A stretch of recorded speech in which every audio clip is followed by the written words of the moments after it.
So, hindi mo na nasakit? Hindi. Sino may kagagawa na sakit mo? Anong tayo? Bruha ka, wag mo ko isali-sali. Pero tayo. Hindi kita kilala. At saka, kami, ano to, tropa-tropa, gano'n. Sarili. The Lord said in His Word, your body is your own responsibility. Yung mga bata, responsibilidad nating mga magulang. Yes.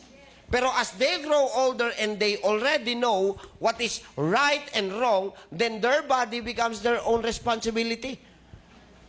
Responsibilidad mo ang sarili mo, hindi sa ibang tao. Hello? Tama? Tingnan mo yung mga anak nyo medyo malalaki na. Kumain ka ng gulay, ayoko. May magagawa ka? Kaya bata pa lang, turuan nyo na. Paano matututong kumain ng gulay ang bata? Baby pa lang, pinatikim nyo kagad ng matamis sa dila.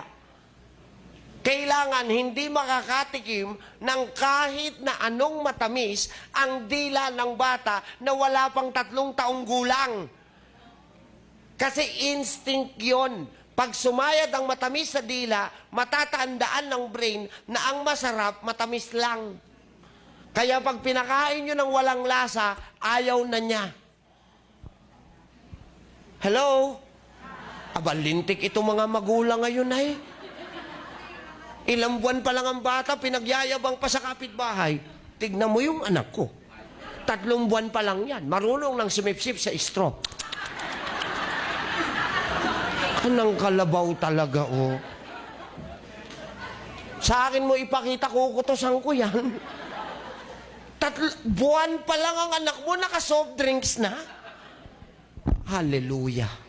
Are you getting my point? Tandaan nyo, isa lang dapat ang pagkain ng bata, gatas ng ina. Dahil ang gatas ng ina ay punong-puno ng colostrum.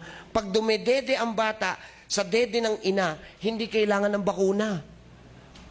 Bakit ang mga liluno natin, may bakuna? Wala. Kaya mapapansin nyo nung araw, walang autistic.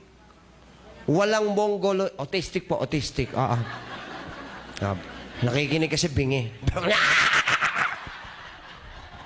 Joke lang. Sabi niya, ano raw? Biro lang. Pagka, ano yun?